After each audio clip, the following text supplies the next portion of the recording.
আর রক্ষার কোনো উপায় নেই। সে জীবনের আশা ছেড়ে দিয়েছে, নৈরাশ্যতা।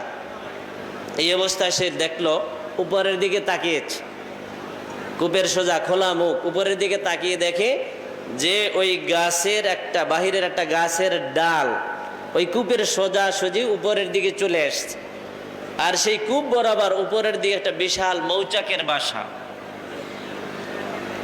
উনি দেখলেন যে হয়তোবা কোনো বানর বা কেউ ঢিল ছুঁড়েছে, ওই মৌচাক থেকে ফোঁটা ফোঁটা মধু ওই কূপের মধ্যে পড়তেছে। উনি তার জিহ্বা বের করে, দুই হাত দিয়ে তো রশি ধরা, হাত তো আটকা, তো এই জিহ্বা বের করে সেই জিহ্বা দিয়ে সে মধু চেটে চেটে খাচ্ছে। এদিকে এতগুলো বিপদ, সব বিপদের কথা ভুলে গিয়ে এখন সে মধু খাচ্ছে। এই মধু খাইতে খাইতেই তার ঘুম ভেঙে গেল। উনি সকালবেলা তার পীরের কাছে গেলেন যে হুজুর, আজকে রাত্রে একটা কঠিন স্বপ্ন দেখেছি, আমি এই স্বপ্নের হাকিকত বুঝতেছি না, খুব পরেশান অবস্থায়, ঘর্মুক্ত অবস্থায় আমার এই ঘুম থেকে জাগ্রত হওয়া, এই স্বপ্ন দেখে আমি খুব পরেশান হয়ে গেছি। বলেন কি দেখেছো স্বপ্নে? বলেন হুজুর, আমি দেখলাম এইভাবে এইভাবে বাঘ ধাওয়া করেছে, আমি গিয়ে কূপের ভিতরে আশ্রয় নেওয়ার চেষ্টা করেছি, বাঘ কূপের চতুর্দিকে ঘুরতেছিল, নিচে দিকে সাপ বিচ্ছু। আবার দেখলাম যে আমি যে রশিটা ধরে নিচের দিকে নেমেছিলাম, সেই রশিটা কালো একটা ইঁদুর আর সাদা একটা ইঁদুর কাটতেছে। এই স্বপ্ন আমি দেখেছি। তখন বলেন বসো, শোনো তোমার স্বপ্নের হাকিকত। তুমি যেই জঙ্গলের মধ্য দিয়ে পথ চলতেছিলে, এটা হলো তোমার তরিকা। বলুন আলহামদুলিল্লাহ। তরিকা মানে কি? পথ। তরিকা মানে কি? পথ, রাস্তা। তুমি একটা রাস্তা ধরেছিলে, পিছন থেকে বাঘ ধাওয়া করেছে, এটা হলো তোমার যমদূত অর্থাৎ আজরাইল আলাইহিস সালাতু ওয়াস সালাম।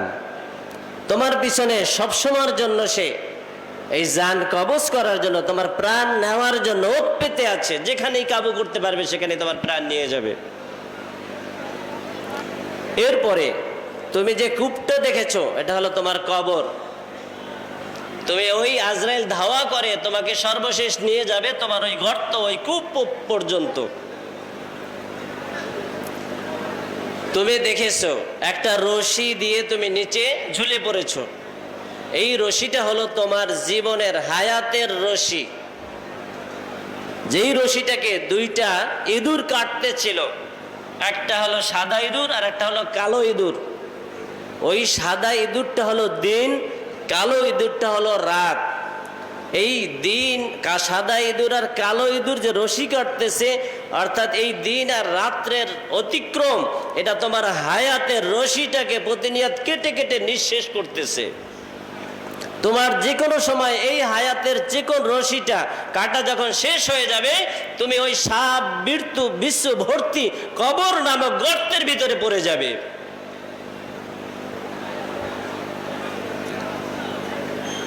তখন ওই মুরিদ বললেন, হুজুর তা তো বুঝলাম, এতগুলো বিপদ সংকুল পরিস্থিতিতে আমি যে উপর থেকে মধু পড়তে দেখলাম আর সেই মধু চাটতেছিলাম, এই সব বিপদের কথা ভুলে গেলাম আমি।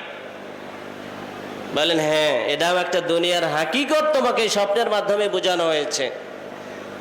যা আমাদের পুরো একই নেই, কোন শখ শোভা সন্দেহ জন না, বরং একই নেই জিনিস। আমার পিছনে আজরাইল আছে, আমার সামনে কবর অপেক্ষা করতেছে, আর ওই কবর সাপ বিচ্ছুর দ্বারা ভর্তি। এ সব একই বিষয়, কোরআন হাদিসের মাধ্যমে তোমাদের সামনে সব প্রমাণিত, এগুলি সব তোমাদের নলেজে আছে। কিন্তু তারপরেও এই ভীতিকর পরিস্থিতিগুলি সব ভুলে পৃথিবীর মধু চাটার পিছনে আমরা ব্যস্ত হয়ে পড়ি। আল্লাহ রাব্বুল আলামিন তোমাকে এইটাই শিখিয়েছেন। ওই মধু টস টস করে যে পড়তেছিল, তোমার সব বিপদের কথা ভুলে গিয়ে তুমি সেই মধু চাটতেছিলে। অর্থাৎ আমাদের এত বিপদ সংকুল পরিস্থিতিতেও আমরা নিশ্চিন্তায় কবরের কথা ভুলে গিয়ে, হাসরের কথা ভুলে গিয়ে, জীবনের পাই টু পাই আমলের হিসাব হবে, এই পরিস্থিতিগুলির কথা সব ভুলে গিয়ে আল্লাহ রাব্বুল আলামিনের সামনে আমাকে দাঁড়াতে হবে, জীবনের সকল আমলের হিসাব দিতে হবে। এই সবগুলো পরিস্থিতি আমরা ভুলে গিয়ে আমরা দুনিয়ার পিছনে, দুনিয়ার চাকচিক্যের পিছনে, দুনিয়ার মধুর পিছনে, স্ত্রী পরিবার পরিজনের মহব্বতের ভিতরে, অর্থ সম্পদের মহব্বতের ভিতরে, দুনিয়ার উচ্চ পদের লোভে দেখা যায় যে আমরা সময় কাটাচ্ছি, কিন্তু সেই জীবনের কথা, এতগুলি বিপদের কথা আমরা কোনো সময় ফিকিরই করি না, আমাদের জেহেনেই আসে না। আল্লাহ রাব্বুল আলামিন তোমাকে এই স্বপ্নের মাধ্যমে সেই তালিম দিয়েছেন। এই বাস্তব স্বপ্ন আমাদের প্রত্যেকের জীবনে আছে, কি বলেন ভাই? আমাদের প্রত্যেকের জীবনে এই স্বপ্ন আছে কি না? কিন্তু আমরা সব ভুলে গিয়ে মনে হয় যেন হাজার বছরের একটা হায়াত নিয়ে পৃথিবীতে এসেছি, এইভাবে আমরা জীবন যাপন করার চেষ্টা করি। কাজেই আমাদের জন্য সেই পরকালীন জীবনে আফসোস করতে না হয়, এখানে সময় যখন আছে, সময় থাকতে সময়কে সদ্ব্যবহার করে, সময় থাকতে সময়কে কাজে লাগিয়ে আমরা যেন ওই জীবনের পাথেও কিভাবে সংগ্রহ করা যায়, এই ফেকের, এই জেহেন, এই মোরাকাবা নিয়ে যদি বসি, তাহলে ইনশাআল্লাহ এই মজলিস থেকে, এই ময়দান থেকে আমরা কিছু পাথেও নিয়ে যেতে সক্ষম হব। আল্লাহ রাব্বুল আলামিন আমাদের সকলের দামানকে পূর্ণ করে দেন সেই সম্পদ দ্বারা।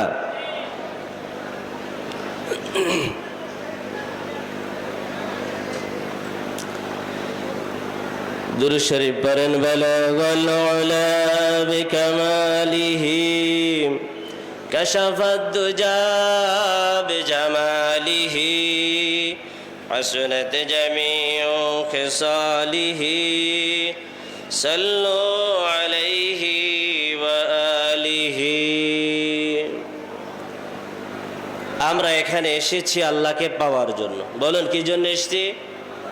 আল্লাহকে পাওয়ার জন্য, নাকি না অন্য কোনো উদ্দেশ্য আছে? আল্লাহকে পাওয়ার জন্য, আল্লাহর ভালোবাসা পাওয়ার জন্য, আল্লাহর মহব্বত পাওয়ার জন্য আমরা এখানে এসেছি। আর মানুষ সাধারণত যার কাছে যেই জিনিস আছে তার কাছ থেকে সেই জিনিস নেয়ার চেষ্টা করে।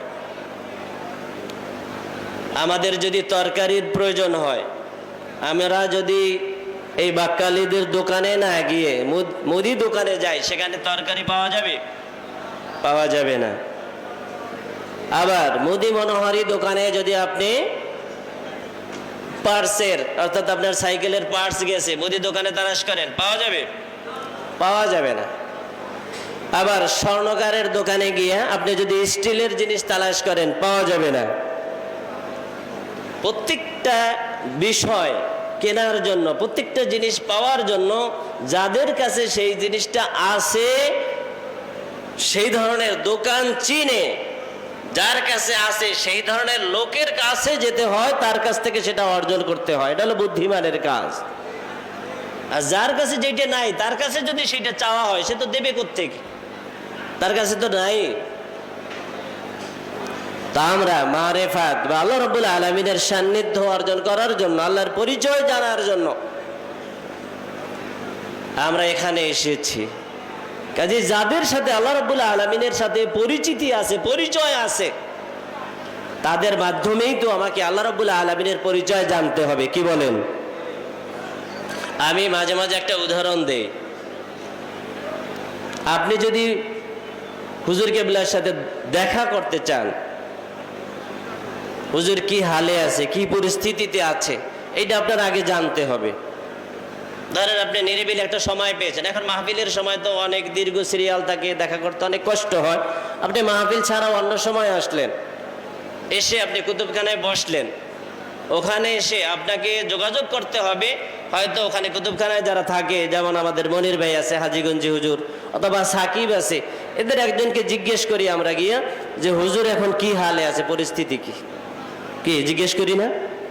যেহেতু সে ভিতরের খবরও রাখে আর বাহিরের খবরও রাখে। বাহিরে যখন আসে আমাদের কাছে, তখন আমরা তাকে জিজ্ঞেস করি হুজুর কি হালে আছে, যেহেতু সে ভিতর থেকে আসছে। আবার হুজুরও ওই সাকিবের কাছে বা মনির ভাইয়ের কাছে জিজ্ঞেস করে বাইরে কি কোনো লোকজন আছে, সে হয়তো মানে সাক্ষাৎ দেওয়ার জন্য বাইরে বের হবে, বাইরে অনেক লোকজন বসা আছে, এটা আবার ওই সাকিবের কাছেই কিন্তু জিজ্ঞেস করবে, মনির ভাইয়ের কাছে জিজ্ঞেস করবে। আমাদের যদি আল্লাহ রাব্বুল আলামিনের সেই অভ্যন্তরীণ খবর নিতে হয়, তাহলে আমরা হলাম বহির্জগতের মানুষ আর আল্লাহ রাব্বুল আলামিন হলেন বাতিন জগতের স্রষ্টা।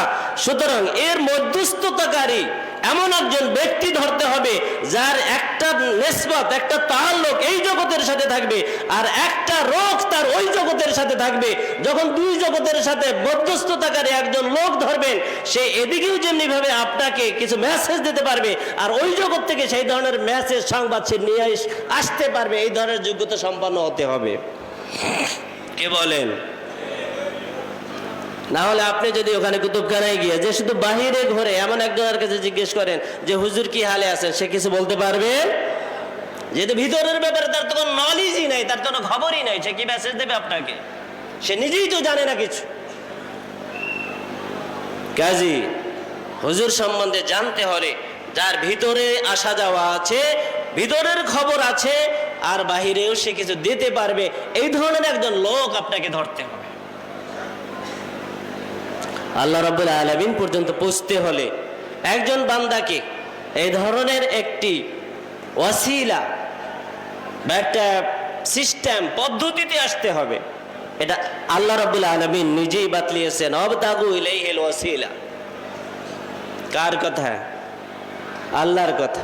আবতাগু ইলাইহিল ওয়াসিলা, যে আল্লাহ রাব্বুল আলামিন পর্যন্ত পৌঁছতে হলে, তাওয়াসসুল ইলাল্লাহ অর্জন করতে হলে অবশ্যই তোমাকে একটা ওসিলা ধরতে হবে, যেই ওসিলা তোমাকে সে আল্লাহ রাব্বুল আলামিনের সান্নিধ্য পর্যন্ত, আল্লাহ রাব্বুল আলামিনের তাকাররুব পর্যন্ত তোমাকে পৌঁছায় দেবে। বলুন আলহামদুলিল্লাহ। কোন গন্তব্যে পৌঁছার জন্য বিভিন্ন পদ্ধতি আছে। যেমন ধরেন আমাদের যে দিনিয়া মাদ্রাসা, 6তলা ভবন, এই ধরনের বাংলাদেশেও বহুত বিল্ডিং আছে যেগুলো 28 তলা, 29 তলা, 36 তলা পর্যন্ত আছে। এই বিল্ডিংগুলোতে একটা সিঁড়ির ব্যবস্থা কিন্তু আছে, যে প্রত্যেক তালার থেকে আরেক তলায় যাওয়ার জন্য একটা সিঁড়ির ব্যবস্থা আছে। আপনি যদি ইচ্ছা করেন তাহলে এই সিঁড়ি দিয়ে হেঁটে হেঁটে উঠতে পারবেন। দেখা যাবে যে ওই 36 তলা পর্যন্ত উঠতে অনেক সময় বৃদ্ধ মানুষ হলে তো এমন হাঁপায়ে যাবে যে সে হয়তো 24 তলা বা 20 তলা পর্যন্ত যাওয়ার পরে আর যেতেই পারবে না। কি বলেন? আবার অনেক সময় শক্তিশালী মানুষ হলে সে হয়তো যেতে পারবে, কিন্তু সে পূর্বের মতো বহাল তবিয়তে থাকবে না, ওখানে গিয়ে পড়ে যাবে। এই জন্য সহজ পদ্ধতি হলো যে ওখানে যদি লিফটের ব্যবস্থা থাকে, আপনি যদি জানতে পারেন যে এই বিল্ডিং এর ভিতরে অমুক জায়গায় লিফট আছে, আমার এই সিঁড়ি দিয়ে কষ্ট করে ওঠার দরকার নেই, আপনি সেই লিফটের গিয়ে বসলেন, ওখানে একজন ওই লিফটের চালক আছে। যখন আপনি লিফটের ভিতরে উঠে বসেছেন আর ওই চালক যখন সুইচ টিপ দেবে, দেখা যাবে যে 1 মিনিটের ভিতরে আপনি এই 1 তলা, 2 তলা, 3 তলা অতিক্রম করে এসে 36 তলায় পৌঁছে গেছে। কে যাবেন কিনা? আপনার কি কষ্ট হবে? কোনো কষ্ট হবে না। এইটাকে বলা হয় তাওয়াজ্জুহ। আউলিয়া কিরামদেরকে আল্লাহ রাব্বুল আলামিন এই রকমের তাওয়াজ্জুহের সুইচ দিয়েছেন যে কোনো বান্দাকে যখন নাকি ওই লিফটের মতো তরিকার মজলিসের ভিতরে বসায়, যখন তার যদি যোগ্যতা সম্পন্ন সে তরিকতপন্থী হয়, তার সুইচ যখন টিপ দেয় যে এক এক করে 36 না 1000 তলা অতিক্রম করে আল্লাহ পর্যন্ত পৌঁছে যায়।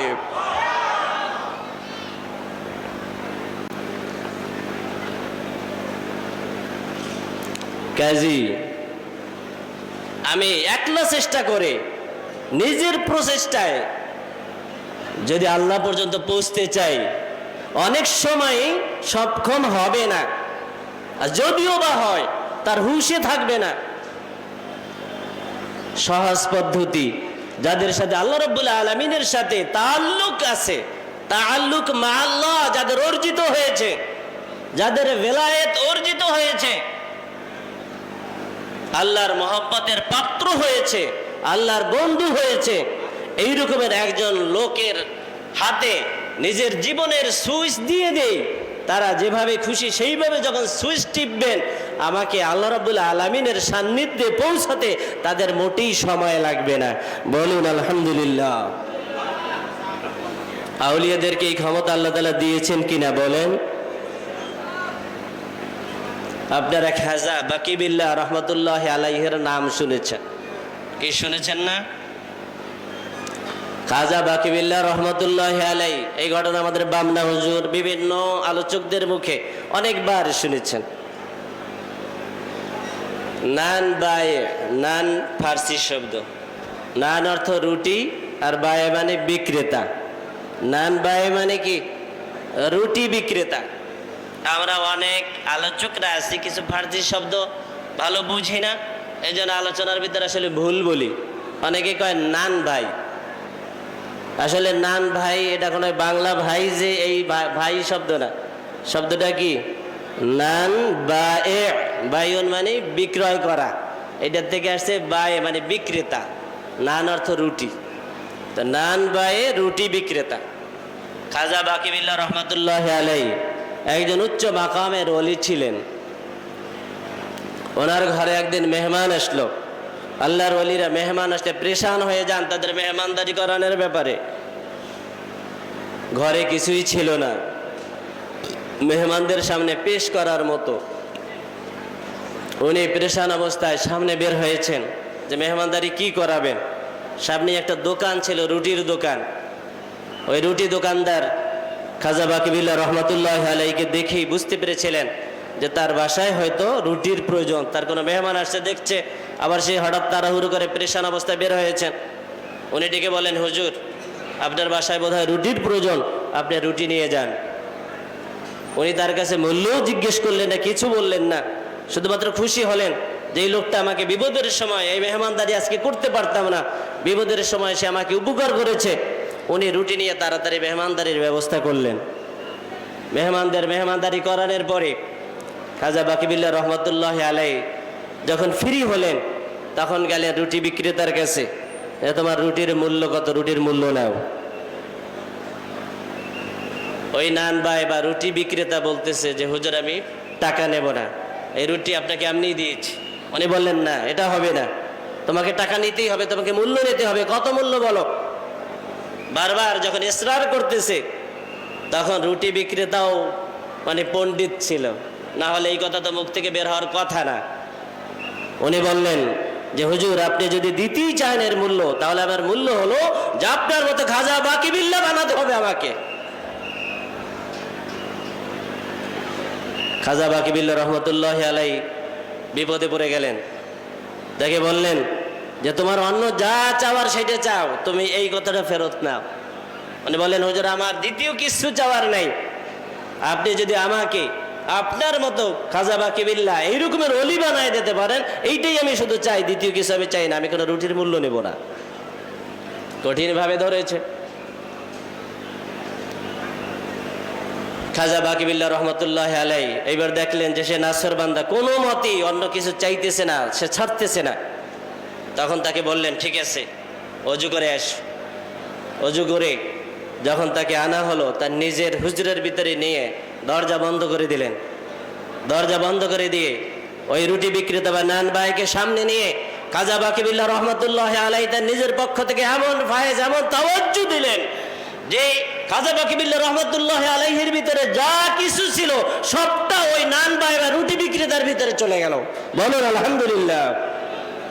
তার ভিতরটা সম্পূর্ণরূপে পরিবর্তন হয়ে গেল, এমনকি তার বাহ্যিক সুরত পর্যন্ত খাজা বাকিবিল্লাহর মতো হয়ে গেছিল। এইটাকে বলা হয় ইত্তেহাদি ফায়েজ। এইটাকে কি বলে? ফায়েজ চার ধরনের আছে। কয় ধরনের ফায়েজ বলেন? চার ধরনের ফায়েজ আছে। এই যে এখন যেটা বললাম এটা হলো ইত্তেহাদি ফায়েজ, অর্থাৎ পীরের মাঝে যা কিছু থাকবে ওই মুরিদের সাথে এমন ভাবে সংযোগ স্থাপন করবেন যে পীরের মাঝে যা কিছু আছে সে সর্বাবস্থায় ওই মুরিদ সব কিছু পীরের কাছ থেকে অর্জন করতে থাকবে। কোনো খেয়ালও করা লাগবে না, কোনো তাওয়াজ্জু লাগবে না, কোনো মোরাকাবা মুশাহাদায় বসে পীরের দিকে, কলমের দিকে কোনো ধরনের মানে তাওয়াজ্জুর প্রয়োজন নেই, এমনি আসতে থাকবে। এইটাকে বলা হয় ইত্তেহাদি ফায়েজ। তো খাজা বাকিবিল্লাহ রহমতুল্লাহ আলাই যখন দরজা খুললেন, দরজার ভিতর থেকে দুইজনই বের হয়ে আসতে, রুটি বিক্রেতা এবং ওই খাজা বাকিবিল্লাহ রহমতুল্লাহ আলাই। দেখা গেল যে এই দুইজনের সিরাত সুরাত তার সম্পূর্ণ একরকম হয়ে গেছে। সমস্ত মানুষ দেখলো যে এই দুইজনের মাঝে কোনো পার্থক্য করা যায় না, শুধুমাত্র পার্থক্য একটা, খাজা বাকিবিল্লাহ রহমতুল্লাহ আলাই হুশে ছিলেন, স্বাভাবিক অবস্থায় ছিলেন, আর ওই রুটি বিক্রেতা তিনি অস্বাভাবিক অবস্থায় অর্থাৎ মজজুব হালে ছিলেন, সে হুশে ছিলেন না। শুধুমাত্র এই মজজুব হাল আর একজন স্বাভাবিক হাল, এই হাল দুইটা ব্যতিরিক্ত বাকি সব চেহারা টেহারা সবকিছু এক ধরনের হয়ে গিয়েছিল।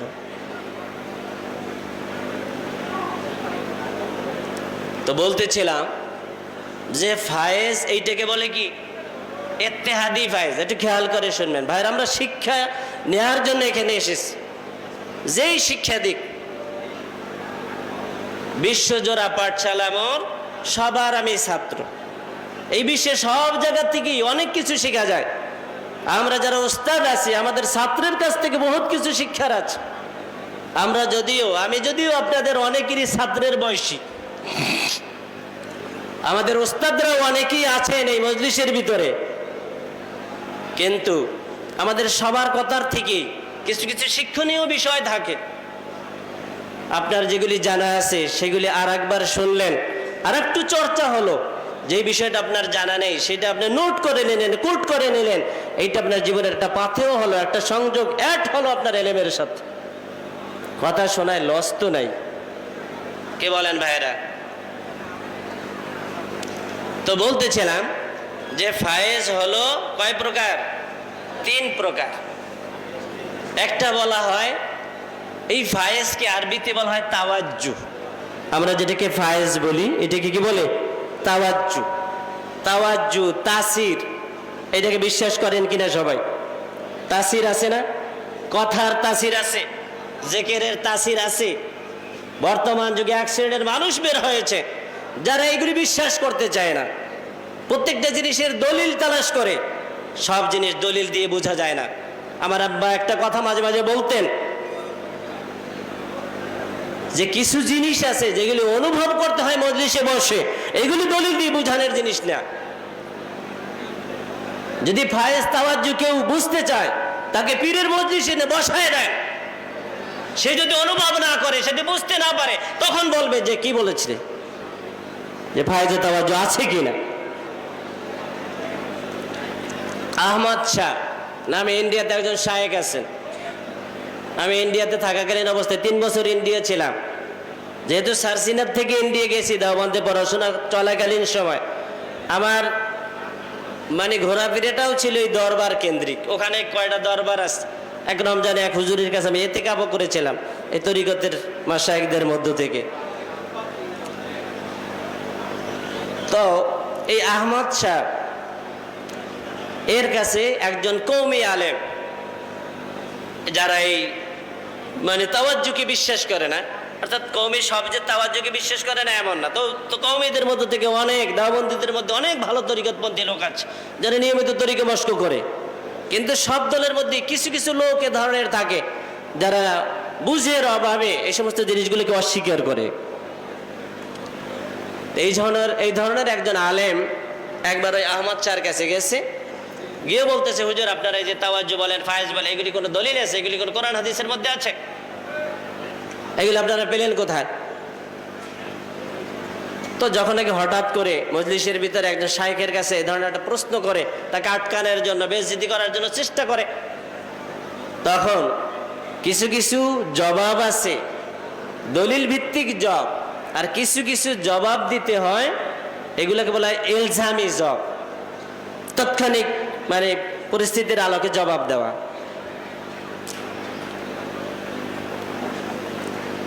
তো এই আহমদ শাহ যখন ওই আলেম এসে বলছে যে এগুলি তাওয়াজ্জু কোথায় পাইলেন, ওনাকে দলিল দিয়ে বুঝাইলে যে মানবে না, উনি ভালো করেই বুঝতে পারলেন। তখন উনি বললেন, একটা কথা বলছেন তাকে, উনি বললেন যে ফায়েজ তাওয়াজ্জু কি জিনিস তোর মতো গাধাই কি বুঝবে? কি বলছি? যে তোর মতো গাধাই কি বুঝবে যে ফায়েজ তাওয়াজ্জু কি জিনিস? যেই বলছে গাধা, তো আলেম মানুষের সামনে সে তো খুব অপমানিত হইল। এখন সে বলতেছে, হুজুর আপনাকে আমি একটা প্রশ্ন করছি, আপনি দলিল দিয়ে বুঝাবেন, আপনি আলেম মানুষ, কোরআন হাদিস দিয়ে বুঝাবেন, আপনি আমাকে গাধা বললেন কেন? আরে ভাই থামেন, আপনি গাধা বলছি কি হয়েছে তাতে? কি হয়েছে মানে? আপনি একটা গালি দিলেন গাধা। আরে আমি রাগ করবো না, আপনি আমাকে থামানোর চেষ্টা করতেছেন। শোনেন, আমি আমার মুখ থেকে একটা নাম, একটা পশুর নাম উচ্চারণ করেছি, যেটা হালালও না, একটা হারাম পশু, খাওয়া জায়েজ নাই। আমি গরু বলি নাই, বলছি গাধা। তাহলে এই একটা পশুর নাম উচ্চারণ করলাম, এতে আপনার চেহারা সম্পূর্ণ লাল হয়ে গেছে রাগে, আপনি ছটফট করতেছেন, আপনাকে থামানো যাচ্ছে না। গাধা শব্দটা তো আমার মুখে বলেছিলাম, আপনার মুখেও বলেন নাই। তাহলে শুধু একটা গাধা নামে যদি এতটা পাওয়ার থাকে যে আপনাকে পুরো ছটফট করাতে পারে, আপনাকে যদি লাল বানায় দিতে পারে, তো আল্লাহ শব্দের মধ্যে তাসির কেন থাকবে না? যিনি সমস্ত গাধা, সমস্ত পশু, সমস্ত মানুষকে যিনি সৃষ্টি করেছেন, তো গাধা একটা নাম বললে যদি আপনার ভিতরে এতটা তাসির করে যে আপনি লাল হয়ে গেছেন, আপনি ছটফট করতেছেন, তাহলে আল্লাহ শব্দ যারা আল্লাহ আল্লাহ বলে, আল্লাহ আল্লাহ বলতে বলতে তার ভিতরে ওই ধরনের তাসির কেন আসবে না? যে ওই লোকটা হয়তো দেখা যাবে যে আল্লাহ আল্লাহ বলতে বলতে সে ছটফট করতেছে, এরকমের পরিস্থিতি হয় না? এইটাই তো তাসির। দলিল দিয়ে বোঝানোর প্রয়োজন আছে? আর বলেন। উনি সাথে সাথে জব পেয়ে গেলেন, উনি বলেন হুজুর আমার মাসলা হল হয়ে গেছে। বলুন আলহামদুলিল্লাহ। তাহলে কথার তাসির আছে কিনা বলেন? মানুষের মুখনিতে নিঃসৃত কথার তাসির আছে। তো যদি এইভাবে একটা গাধা শব্দ শুনে তার ভিতরে এতটা রাগ এসে যেতে পারে যে সে সমস্ত চেহারা লাল হয়ে গেছে, অনুরূপভাবে যখন কোনো আল্লাহওয়ালা মানুষ, যার সাথে আল্লাহর সাথে নুরানি সম্পর্ক আছে, আল্লাহর সাথে নিসবত আছে, এই ধরনের কোনো বান্দা যখন আল্লাহ শব্দ বলে, সাথে সাথে এতটা লাইটিং হয়, ওই মজলিসের ভিতরে যত মানুষ থাকে সমস্ত মানুষ ওই লাইটিং আলোকিত হয়ে যায়। এটাকে ফায়েজ বলে। তো বলতেছিলাম ফায়েজ বা তাওয়াজ্জু চার ধরনের আছে। একটাকে বলা হয় তাওয়াজ্জুহে ইনকাসি, আর একটাকে বলা হয় তাওয়াজ্জুহে ইলকাই, আর একটাকে বলা হয় তাওয়াজ্জুহে ইসলাহি, আর একটাকে বলা হয় তাওয়াজ্জুহে ইত্তেহাদি। কাজা বাকিবিল্লাহর যে তাওয়াজ্জুহটা বলেছিলাম সেটা হলো তাওয়াজ্জুহে ইত্তেহাদি ছিল, সর্বশেষ তাওয়াজ্জুহ। তো তাওয়াজ্জুহে ইনকাসি কি? যেমন আকস বলা হয় কাকে? যা আমি একটা আয়নার সামনে দাঁড়ালাম, আয়নার সামনে দাঁড়ালে আমার সম্পূর্ণ চেহারাটা আয়নার মধ্যে দেখা যায়, কি যায় না? এটাকে বলা হয় প্রতিবিম্ব। এটাকে আরবিতে বলে ইনকাস। একটা তাওয়াজ্জু হলো ইনকাসি তাওয়াজ্জু। দুরূদ শরীফ পড়েন, বালাগাল উলা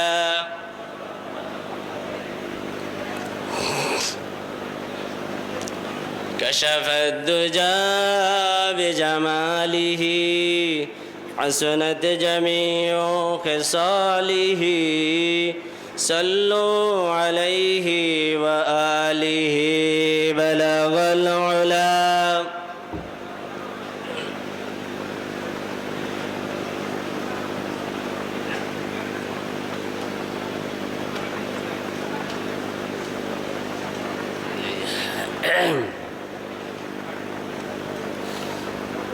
إن التيارها الصبا يوما إلى أرض الحرم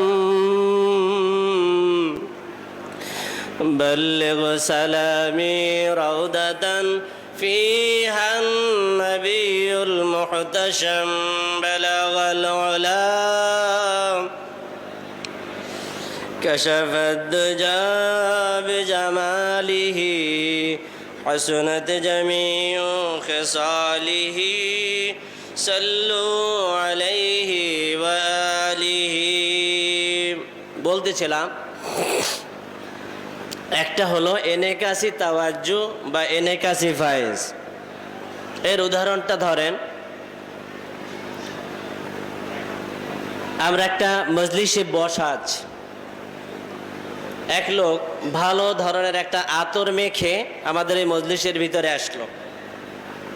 এখন ওই মজলিসের ভিতরে যতগুলো লোক থাকবে এই আতরের ঘেরান সবাই পাবে কিনা বলেন? এই লোক আসার সাথে সাথেই সবাই বুঝতে পারবে যে আতর মেখে এসেছে, আতরের ঘেরান সবাই পেয়ে যাবে। তা আল্লাহ রাব্বুল আলামিনের মহব্বত কোনো ব্যক্তির মাঝে যখন অর্জিত হয়, এই লোক যখন কোনো মজলিসের ভিতরে আসে, ওই মজলিসের সবাই একটা ঘ্রাণে, একটা ফাইজিয়াব হয়ে যায়, মোহিত হয়ে যায়। এইটাকে বলা হয় নেকাসি ফায়েজ। তবে এটা দীর্ঘস্থায়ী হয় না। ওই লোকটা যখন চলে যায়, মনে করেন আতর মাখা ব্যক্তিটা এসেছিল, তার জামায় তার রুমালের ভিতরে আতর ছিল, কিন্তু যখন ওই মজলিস থেকে সে চলে গেছে, এখন কি আর ঘেরান থাকবে? থাকবে না, ঘেরানো চলে গেছে। তো এই ধরনের একটা তাওয়াজ্জু আছে যেটা শুধু মজলিসের ভিতরে সীমাবদ্ধ থাকে। ওই শায়েখ যতক্ষণ পর্যন্ত মজলিসে থাকবেন সবাই ওই ফায়েজিয়াব হবে। যখন শায়েখ চলে যাবে তখন তাদের ফায়েজ আবার বন্ধ হয়ে যাবে, তাদের মাঝে আর তাওয়াজ্জু সেটা থাকবে না। এইটাকে বলা হয় তাওয়াজ্জুহে নেকাসি। 2 নাম্বার হলো তাওয়াজ্জুহে ইলকাই। এর উদাহরণটা ধরতে পারেন, যেমন কেউ চাইলো যে ঘরের ভিতরে যতগুলো লোক আছে এই লোকগুলোকে আলোকিত করবেন। উনি ভেতর থেকে একটা চেরাগের ভিতরে কিছু তৈল দিয়ে একটা সলিতা জ্বালায় এই মজলিসের সামনে এসে রেখে দিলেন। এখন এই চেরাগ যতক্ষণ পর্যন্ত থাকবে ওই মজলিসের ভিতরে সমস্ত লোকগুলো আলোকিত হতে থাকবে কিনা বলেন? কি আলো পাবে না? আলো পাবে। ওই যে চেরাগ জ্বালানেওয়ালা, বাতি জ্বালানেওয়ালা সেখানে যদিও বর্তমান নেই, সে চলে যাবে, কিন্তু বাতি যেহেতু জ্বালায় দিয়েছেন, সুতরাং এই আলোর দ্বারা, এই বাতির দ্বারা ওই ব্যক্তিগুলো আলোকিত হতেই থাকবে। ওই ব্যক্তির সেখানে উপস্থিত থাকা না থাকা উভয় সমান, সে যেখানেই থাক না কেন এরা আলোকিত হতে থাকবে। এইটাকে বলা হয় তাওয়াজ্জুহে ইলকাই। কিন্তু এই বাতিটা এটাও একটা দুর্বল, যেহেতু যে একটু যদি বাতাস আসে, কঠিন ঝড় আসে, এই বাতি নিভে যাওয়ার সম্ভাবনা থাকে। এটা কোনো স্থায়ী কোনো বাতি না। যেহেতু সলিতায় আগুন জ্বালায় বাতি জ্বালানো হয়েছে, এই বাতিটা কি স্থায়ী হবে? যদি একটু ঝাপটা আসে নিভে যাবে। এইটাকে বলা হয় তাওয়াজ্জুহে ইলকাই। আপনারা মনে কিছু করবেন না, মরহুম আমাদের দাদা হুজুর যিনি শাহ আবু জাফর মোহাম্মদ সালেহ রহমতুল্লাহ আলাই, এই ঘটনা আপনাদের এই মজলিসের ভিতরে আমি আরো একবার বলেছিলাম। আপনারা অনেকেই কামারকাঠি হুজুরকে চিনতেন। মাওলানা আব্দুর রহমান সাহেব কামারকাঠি বাড়ি ছিল। একটা না সুন্দর এক ধরনের সুরে এসে ওয়াজ করতো। কি অনেকে মুরব্বীরা যারা প্রবীণ আছেন তারা শুনছেন না কামারকাঠি হুজুরের ওয়াজ? এই কামারকাঠি হুজুরের মুখে শোনায় এই ঘটনাটা। শাহ আবু জাফর মোহাম্মদ সালেহ রহমতুল্লাহ আলাই মুজাদ্দিদে জামান, উনি যখন জেলে ছিলেন সেই সময় দীর্ঘ 23 মাস তিনি জেলে ছিলেন। মুরিদদের ভিতরে বিভিন্ন শ্রেণীর মুরিদ আছে। কিছু কিছু মুরিদ আছে যারা পীরের প্রতি অগাধ বিশ্বাস রাখে, যত পরিস্থিতি আসুক তার বিশ্বাসের ভিতরে কোনো সময় নড়বড় হয় না, এরা জীবনে সফল কাম। আর কিছু কিছু মুরিদ আছে অপরিপক্ক, যারা মজবুত না, তারা দেখা যায় এক এক পরিস্থিতিতে এক এক ধরনের রূপ ধরে। এরা পুরোপুরি ফাইজিয়াব হয় না। যতক্ষণ পর্যন্ত তাদের এতেকাদ বিশ্বাস সঠিক থাকে তারা ভালো ফায়েজ পেতে থাকে। কিন্তু দেখা যায় অনেক সময় পরিস্থিতি যদি সে নড়বড় হয়ে যায় তখন ফায়েজ বন্ধ হয়ে যায়। এই ধরনের একজন মুরিদ, সে তরিকায় ভালো আগাই ছিল, তালিমদাতা ছিল, নিয়মিত তালিম দিত, তালিমি জলসা করত, এমনকি তার মজলিসে বসলে লোকগণ ফাইজিয়াব হতো। এই ধরনের অর্থাৎ তরিকায় ভালো আগানো একজন লোক ছিল। তো উনি মরহুম হুজুর যখন জেলে দীর্ঘদিন হয়ে গেছে, অনেক দিন পর্যন্ত পীরের সাথে নিসবত নেই, যখন পীরের সাথে সংযোগ না থাকে তখনই মাঝখানে শয়তান এসে ওয়াসওয়াসা দিয়ে যত বড় তরিকতপন্থী হোক তাকে ডিভাইড করে দেয়। সে এক পর্যায়ে উনি যেহেতু তরিকে ভালো আগাইছে, অনেক কিছু মাকামের ব্যাপারে খবর আছে তার, উনি মোরাকাবায় বসেছেন। মোরাকাবায় বসে পীরের অবস্থা কি, বর্তমান হালে জেলে গিয়ে তার কি পরিস্থিতি হয়েছে এইটা বোঝার জন্য চেষ্টা করবে, এই জন্য সে মোরাকাবায় বসছে। মোরাকাবায় বসে যে হুজুর কি আগের মতো সেই রকমের ওলি আছে কিনা, নাউজুবিল্লাহ বলেন, নাউজুবিল্লাহ, যে সেই রকমের বেলায়েতের পাওয়ার তার পীরের আছে কিনা এইটা বোঝার জন্য একজন মুরিদ, আদনা মুরিদ, সে মোরাকাবায় বসে পীরের কলবের দিকে যখন ওই খেয়ালে সে খেয়াল করেছে, দেখা গেল যে তার লাইটটা যখন নাকি সেই দিকে মেরেছে, ওনার যে লাইটটুকু আছে ক্ষুদ্র লাইট সেটা বন্ধ হয়ে গেছে। বলুন নাউজুবিল্লাহ। ধরেন এখানে একটা বিশাল সার্চ লাইট লাগানো আছে, এইটার দিকে আপনার যদি পেন্সিল ব্যাটারির একটা লাইট মারেন, আপনার ওই পেন্সিল ব্যাটারির লাইট থাকবে? অনেক সময় আপনার সুইচ কেটে যাওয়ার সম্ভাবনা থাকে। তো যখনই সেই হুজুরের দিকে খেয়াল করে, ওইভাবে যখন নাকি পীরের কলবের দিকে খেয়াল করেছে, সাথে সাথে ওনার কলবের বাল্বটুকু বন্ধ হয়ে গেছে। শেষ জীবন পর্যন্ত পাগল অবস্থায় সে সময় কাটিয়েছে, কোনোদিন আর সুস্থ হয় নাই। তরিকা নেয়ামত যা কিছু পেয়েছিল এক মুহূর্তে সব ছলব হয়ে গেছে। কাজে এই পথটা অত্যন্ত বিপদসংকুল পথ, খুব রিস্কের পথ, বুঝে শুনে পা বাড়াতে হয়, বুঝে শুনে চলতে হয়। তো বলতেছিলাম, এ তো জ্বালানো বাতি, তুমি যার মাধ্যমে আলো পেলে সেই দিকেই তুমি সার্চিং করতেছো, লাইটিং করতেছো, ওনার লাইটটুকু বন্ধ হয়ে গেছে। তো 3 নম্বর যেই ফায়েজটা, 1 নম্বর বলছিলাম তাওয়াজ্জুহ ইনাকাসি, 2 নম্বর ছিল তাওয়াজ্জুহ ইলকাই, অর্থাৎ পীরের পক্ষ থেকে মুরিদের অন্তরের ভিতরে একটা ফায়েজ ঢেলে দেওয়া হয়। তো এইটার ক্ষমতাটা মূলত পীরের হাতে থাকে। আপনার কলবটাকে শুধুমাত্র একটা বাতি জ্বালাই দিচ্ছেন, কিন্তু যদি কোনো ঝাপটা বাতাস আছে, যদি প্রতিবন্ধকতা আসে, এখানে যদি আর কোনো ওই সংযোগ না থাকে, তেলের সংযোগ, তাহলে আপনার বাতিটুকু নিভে যেতে পারে, যে কোনো মুহূর্তে রিস্ক থাকে। এইটাকে বলা হয় ইলকাই ফায়েজ। 3 নম্বর আর একটা ফায়েজ হলো তাওয়াজ্জুহে ইসলাহি।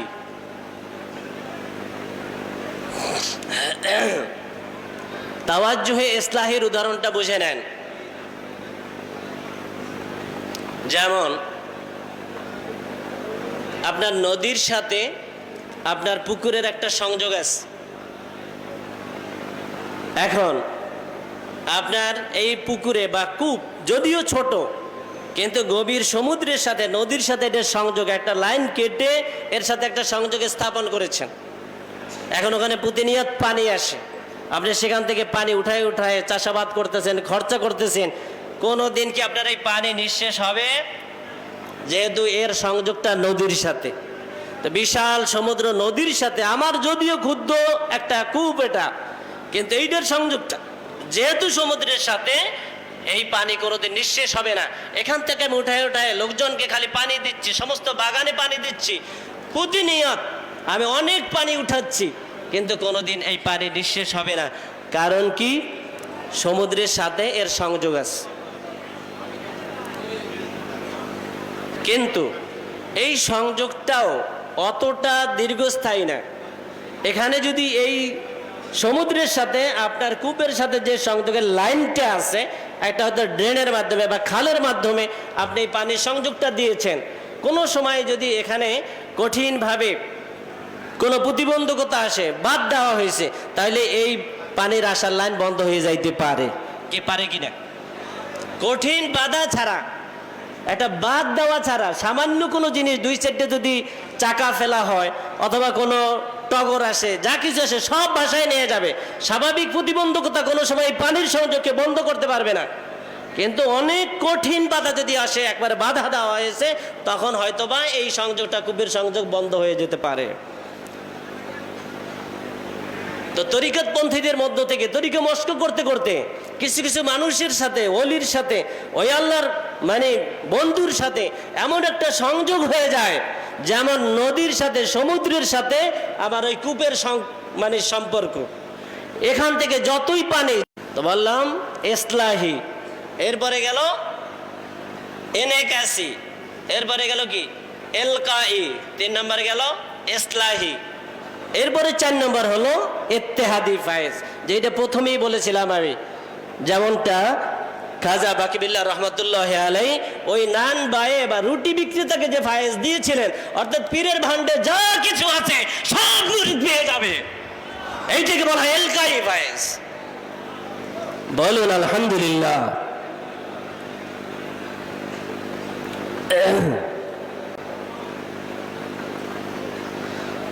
আপনারা জানেন ওয়াজিহুল্লাহ সন্দীপী বাংলাদেশের আলেম, হাফেজে বুখারী ছিলেন, বুখারী শরীফ তিনি সম্পূর্ণ মুখস্থ শোনাতেন। এই ওয়াজিহুল্লাহ সন্দীপী যখন ফুরফুরা শরীফের শাহ আবু বকর সিদ্দিকী রহমতুল্লাহ আলাইহির কাছে বায়াত হওয়ার জন্য গিয়েছিলেন, উনি তাকে বয়াত করানের, আমি সংক্ষেপে বলছি, মসজিদের ভিতরে তাকে বসায় শাহ আসবি নেসারউদ্দিন আহমদ রহমতুল্লাহ আলাইকে শাহ আবু বকর সিদ্দিকী রহমতুল্লাহ আলাই বলেছিলেন, বাবা নেসার আপনি পিছন থেকে বসেন, তাকে তাওয়াজ্জু দেন, আর আমি সামনের থেকে তাওয়াজ্জু দেই, যেহেতু তার ভিতরে ইলমে শরীয়তের গরম আছে, এই গরমকে যতক্ষণ পর্যন্ত দূর না করা যাবে আল্লাহ রাব্বুল আলামিনের মারিফাতের নূর তার ভিতরে ঢুকবে না। তাকে বসানো হলো, সামনের থেকে ছিলেন শাহ আবু বকর সিদ্দিকী রহমতুল্লাহ আলাই, ফুরফুরা আবি রহমতুল্লাহ আলাই, আর পিছন থেকে শাহ নেসারউদ্দিন আহমদ রহমতুল্লাহ আলাই তাওয়াজ্জু দিলেন। দেখা গেল দুই দিক থেকে, একদিক থেকে পীর, দ্বিতীয় দিক থেকে যখন নাকি খলিফা তার দিকে তাওয়াজ্জু করেছে, এক মুহূর্তে সে জমিনে পড়ে ছটপট ছটপট করতেছে।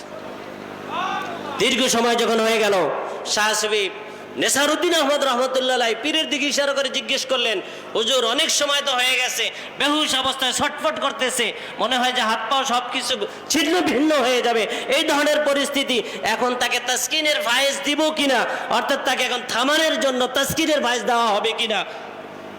তখন আবু বকর সিদ্দিকী রহমতুল্লাহ আলাই বলেছিলেন, যেহেতু ইলমে শরীয়তের একটা গরম আছে মাটির সাথে, তার এই গরমটা যতক্ষণ পর্যন্ত না মিশবে ততক্ষণ পর্যন্ত তাকে তাসকিনের ফায়েজ দিয়েন না। এটা আল্লাহর ওলিদের খেলা, এইটাকে তাওয়াজ্জু বলে। যখন তার ভিতরটা পরিপূর্ণরূপে সংশোধন হয়ে গেছে, এক মজলিসের ভিতরে বসায়, এক মজলিসের ভিতরে সেই হাল করে ফেলেছে যে তার ভিতরে এখন কিছু দেওয়া যায়, কিছু ঢালা যায়। এরপরে তাকে বললেন, ঠিক আছে বাবা, এখন তাসকিনের ফায়েজ দেন।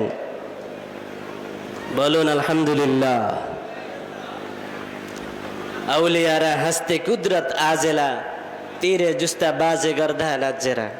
আল্লাহ রাব্বুল আলামিনের পক্ষ থেকে আউলিয়া কিরামদেরকে এইভাবে পাওয়ার দেওয়া আছে, যেই পাওয়ারে নিজে শুধুমাত্র আলোকিত হয় না, বরং এই আলো দ্বারা সামনে যত মানুষ থাকে সমস্ত মানুষগুলোকে আলোকিত করতে সক্ষম হন।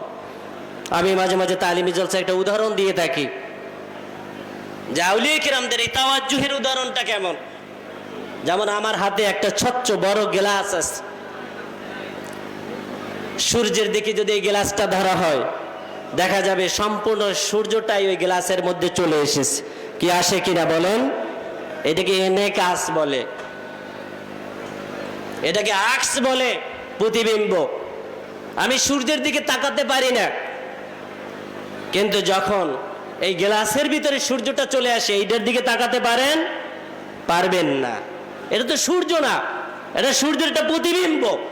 কিন্তু এই সূর্যের এমনটা লাইটিং ওই গ্লাসের মধ্যে চলে এসেছে যে এখন আর ওই গ্লাসের দিকে তাকানো যায় না, চাওয়া যায় না।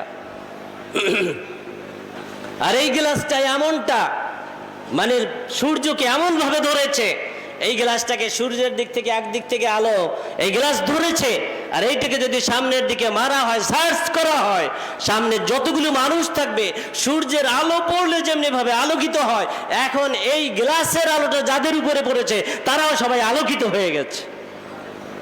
আউলিয়া কেরামদের কাজই এইটা, তার এনেকাসের মাধ্যমে ওই সূর্যের আলোকে, আল্লাহ রাব্বুল আলামিনের নূরকে নিজের কলব নামক আয়নার ভিতরে আনয়ন করেন। সামনে উপবিষ্ট যত মানুষ থাকে তাদের দিকে যখন সার্চ করেন, ওই সামনে উপবিষ্ট সমস্ত মানুষ ওই সূর্যের আলোর দ্বারা আলোকিত হয়ে যায়। এটাকেই বলে ফায়েজ, এটাকেই বলে তাওয়াজ্জু। দুরূদ শরীফ পড়েন। বালাগাল উলা বিকামালিহি কাশাফাদ দুজা বিজামালিহি হাসনাত জামিউ খিসালিহি সাল্লু আলাইহি ওয়া আলিহি। বালাগাল উলা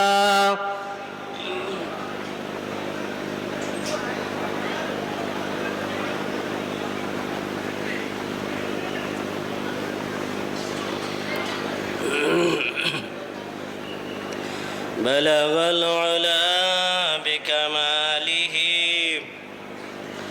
كشف الدجى بجماله حسنت جميع خصاله صلوا عليه وآله। আউলিয়া কিরামদের দ্বারস্থ হয়ে কোন মানুষ যখন আল্লাহ রাব্বুল আলামিনের সান্নিধ্য পাওয়ার পথে চলে, কোন একটা পথ ধরে, তরিকা ধরে, তাকে আল্লাহ রাব্বুল আলামিনের তাকাররুব অর্জন করার জন্য, আল্লাহর নৈকট্য হাসিল করার জন্য 10টা স্টেশন অতিক্রম করতে হয়। যেমন আমি যদি ঢাকা যেতে চাই, তাহলে আমার একটা পথ ধরতে হবে, একটা তরিকা ধরতে হবে। তরিকা ধরে, একটা পথ ধরে আমাকে কিছু স্টেশন অতিক্রম করা লাগবে। যেমন সর্বপ্রথম আমি এখান থেকে যাব স্বরূপকাঠি বাস স্ট্যান্ড, আমার একটা রিক্সার প্রয়োজন হবে, আমি রিক্সায় স্বরূপকাঠি বাস স্ট্যান্ড গেলাম। সেখান থেকে আমাকে যেতে হবে গড়িয়ার পার, আর একটা স্টেশনে গেলাম। সেখান থেকে মাওয়া যেতে হবে, আর একটা স্টেশনে গেলাম। সেখান থেকে স্পিড বোর্ডে পার হয়ে ওপার উঠতে হবে, আর একটা স্টেশন অতিক্রম করলাম। সেখান থেকে আবার আমাকে হয়তো কোনো একটা বাহনের মাধ্যমে গুলিস্তান পর্যন্ত, ইলিশ নামক পরিবহনের মাধ্যমে গুলিস্তান পৌঁছে গেলাম। সেখান থেকে আবার ভিন্ন কোনো রুটে আমাকে নিজের গন্তব্যে পৌঁছতে হবে। কি বিভিন্ন রুট চেঞ্জ, বিভিন্ন বাহন চেঞ্জ এবং বিভিন্ন রাস্তায় আমাকে চলতে হয়েছে কিনা বলেন?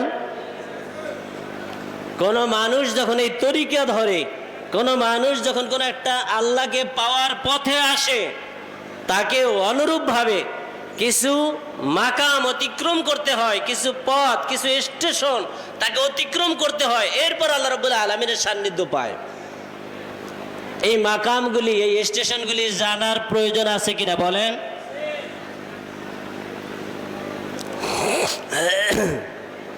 তো একজন আল্লাহওয়ালাকে আল্লাহওয়ালা হওয়ার জন্য, ওলি হওয়ার জন্য, আল্লাহর বন্ধু হওয়ার জন্য, আল্লাহর মুকাররব বান্দা হওয়ার জন্য তাকে 10টা স্টেশন অতিক্রম করতে হয়। 1 নম্বর যে স্টেশনটা তাকে অতিক্রম করতে হয়, এইটাকে বলা হয় তাজকিয়াতুন নফসের মাকাম অতিক্রম করতে হয়। 2 নম্বর যেই মাকামটা তাকে অতিক্রম করতে হয়, সেটাকে বলা হয় তাসফিয়াতুল কলব।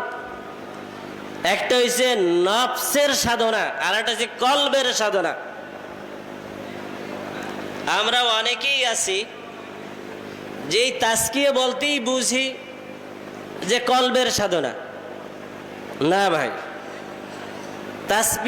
তাজকিয়াতুল কলব এই শব্দ কোথাও পাবেন না। শব্দটা আসছে তাজকিয়াতুন নফস, অর্থাৎ নফস হইল কি? আত্মা, নফসের পরিশুদ্ধতা। আর 2 নম্বর কলবের যে সাধনা, এইটাকে বলা হয় তাসফিয়াতুল কলব, সাফা থেকে আসছে। তাসফিয়া মানে সাফা। ওই আমরা বলি না যে মাদ্রাসা যখন নাকি মাহফিলের আগে বলে সাফ সাফাইয়ের কাজ, আজকে আমভাবে সাফ সাফাই হবে। সাফ সাফাই মানে পরিষ্কার পরিচ্ছন্নতা। তাই কলবকে পরিষ্কার করতে হয়, এটাকে বলা হয় তাসফিয়াতুল কলব। আর একটা হচ্ছে তাজকিয়াতুন নফস, নফসকে শুদ্ধ করা। পরিষ্কার আর শুদ্ধ কি এক জিনিস? একটা যে পরিশুদ্ধ করা, আর একটা যে পরিষ্কার করা। তো কোন মুরিদকে, কোন সালেককে, সালেক মানে কি? পথ চলনেওয়ালা। মান সালাকা তরিকে ইয়ালতামিসু ফিহি ইলমান সালাকাল্লাহু বিহি তরিকান ইলাল জান্নাহ। এইখানে সালেক মানে কি? চলনেওয়ালা, যে পথ ধরে চলতে থাকে তাকে সালেক বলে।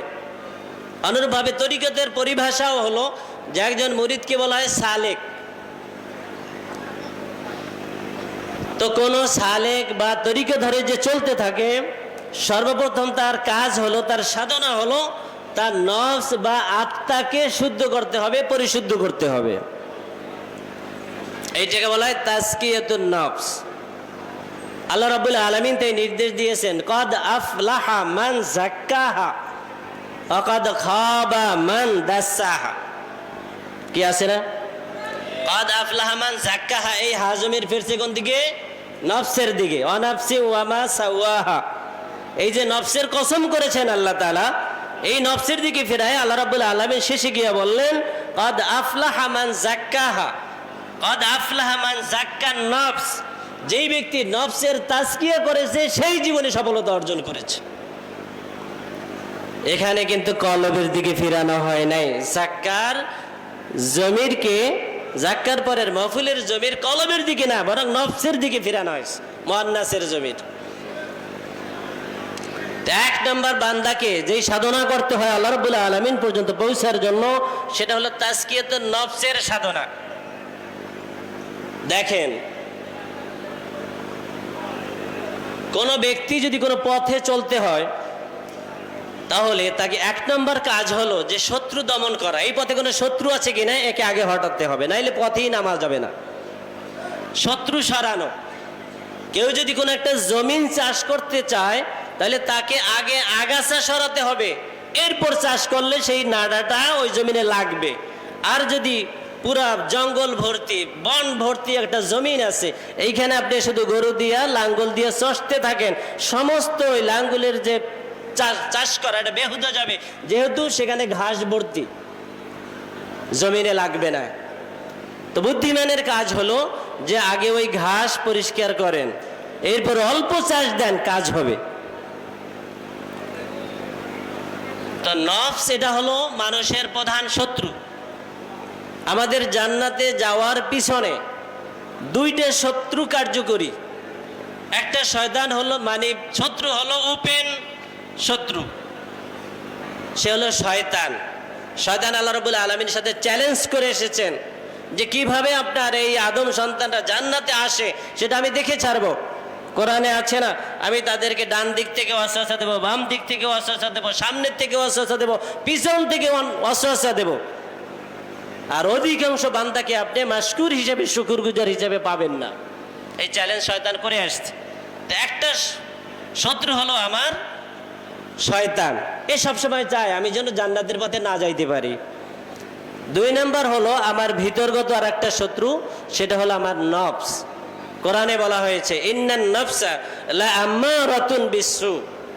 এখানে আম্মারাতুন মুবালাগার শিখে ব্যবহার করা হয়েছে, ফাআলাতুন ওজনে, অর্থাৎ নফসে বেশি বেশি নির্দেশ দেয় খারাপ কাজের। তাহলে এই শত্রুটা আমার ভিতরে, শয়তান হইল বাহিরের শত্রু। বাহিরের শত্রু ততক্ষণ পর্যন্ত কোনো ক্ষতি করতে পারে না যতক্ষণ পর্যন্ত ভিতরের শত্রু তাকে হেল্প না করে, সাহায্য না করে। কি ঠিক কিনা বলেন? ভিতরের শত্রু যদি ওই বাহিরের শত্রুকে সাহায্য না করে, তাহলে ওই বাহিরের শত্রু কোনো সময় ব্যক্তির ক্ষতি করতে পারে না। এই কিছুদিন আগে এইখানে এই যে বাস স্ট্যান্ডটা, অর্থাৎ বাস স্ট্যান্ড না, এখানে একটা মোড় আছে রাস্তার, অর্থাৎ এই মাগুরা থেকে গিয়ে সরকাঠির দিকে যেতে একটা মোড় আছে, টলার ঘাট আছে। ওইখানে কয়েকটা মানে ডাকাত ধরা পড়ছিল। এদেরকে যখন স্বরূপকাঠি থানায় নিয়ে জিজ্ঞাসাবাদ করা হয়েছে যে কিভাবে তারা ডাকাতি করলো, কিছু অলঙ্কার টলঙ্কার সহ ধরা পড়ছিল, তখন এরা যে এই তথ্যটা দিয়েছে সেটা হলো যে এলাকার কিছু মানুষের মাধ্যমে এরা কোন বাড়িতে কি আছে না আছে এই তথ্যগুলি সব আগে জানছে, জানার পরে ওদের সাহায্য নিয়ে এরপরে সেই ঘরগুলোতে তারা ডাকাতি করেছে। দেখেন, বাহির থেকে হঠাৎ করে কিছু লোক এসেই কোনো গ্রামে ডাকাতি করতে পারে না যদি এই এলাকার মানুষ সাহায্য না করে। তো আমার ভিতরের শত্রু হলো, ঘরের শত্রু হলো আমার নফস। এই নফস যতক্ষণ পর্যন্ত সহায়তা না করবে, সাহায্য না করবে, ওই বাহিরের শত্রু যে শয়তান আছে সে শয়তান আমাকে কোনো ক্ষতি করতে পারবে না। কিন্তু ভিতরের শত্রু যখন ওকে সাহায্য করবে, ওকে হেল্প করবে, যে কোনো ভাবে তার নিজের দুর্বলতা প্রকাশ করবে, তখনই শয়তান সাথে সাথে আপনার ঘরে ঢুকে পড়বে। আর এই দুইজন শত্রুর মধ্যে আমি আলোচনা করি যে শয়তানের চাইতে মারাত্মক শক্তিশালী শত্রু হয়েছে নফস। কারণ শয়তানকে শয়তান বানাইছে কে বলে? শয়তানের মতো শত্রুকে যে শত্রু বানাইতে পারছে সে কত বড় মানে পাওয়ারওয়ালা শত্রু। শয়তান যখন শয়তান হলো, মারদুদ হলো, আদম আলাইহিস সালাতু ওয়াস সালামকে সিজদা করার নির্দেশ আল্লাহ দিলেন, উসজুদু লি আদম, ফাসাজাদাল মালাইকা, সমস্ত মালাইকা সিজদা করলো, আদম সিজদা করে নাই। কারণ কি? আনা খায়রুম মিনহু। শয়তানের ভিতরে কাজ করলো কি? আনা খায়রুম মিনহু, আমি আদমের চাইতে উত্তম। আদমকে বানাইছে আল্লাহ মাটি দিয়ে, আমাকে বানাইছে আগুন দিয়ে, আমি আদমের চাইতে উত্তম। সুতরাং যে উত্তম সে তো আদমকে সিজদা করতে পারে না। এই যুক্তি, এই মানে কিয়াস তার ভিতরে কাজ করলো। তাহলে এই কিয়াস করছে কি? শয়তান। তখন তো শয়তান ছিল না, ওই ইবলিসের নফস। কি বলেন? ইবলিসের নফসের থেকে, ভিতর থেকে, আত্মার থেকে যখন এই কথাটা আসতে, আল্লাহ রাব্বুল আলামিন তাকে মারদুদ বানিয়ে দিলেন, জীবনে অভিশপ্ত শয়তানে পরিণত হয়ে গেল। তাহলে শয়তান তো শয়তান হইছে এই নফসের প্ররোচনায়। শয়তানকে শয়তান বানাইছে তার নফসে। কাজী যে শয়তানের মতো ছাত্রকে গড়তে পারে সে কত বড় উস্তাদ। সে হইছে আমার ভিতরে, আপনার ভিতরে যে নফস আছে সেই নফস। এ শয়তানকে খালি শয়তান বানাইছে, আমাকে কি আমার পথ থেকে সরাতে পারবে না? কাজে এই নফস তো আমার ভিতরে, আপনার ভিতরে, সবার মাঝে আছে। এই নফসকে সংশোধন করা, একে গুছায় নেওয়া, এটাকে বলা হয় তাজকিয়াতুন নফসের সাধনা। যখন নাকি নফস গুছ হয়ে আসে আস্তে আস্তে, এরপরে তার কলবকে আলোকিত করার জন্য, কলবকে পরিষ্কার করার জন্য আরেকটা সাধনা করতে হয়। এইটাকে বলা হয় তাসফিয়াতুন নফস, তাসফিয়াতুল কলব, কলবকে পরিষ্কার করা। এই জন্য আল্লাহ রাব্বুল আলামিন রাসূল সাল্লাল্লাহু আলাইহি ওয়াসাল্লামের ভাষায় বলা হয়েছে লিকুল্লি শাইইন সিকালা ওয়া সিকালাতুল কুলুবি যিকরুল্লাহ। প্রত্যেকটা জিনিস পরিষ্কার করার, সাফ করার একটা অস্ত্র আছে, আর কলবকে সাফ করার, পরিষ্কার করার অস্ত্র হলো আল্লাহর জিকির। এটা রিয়াদ।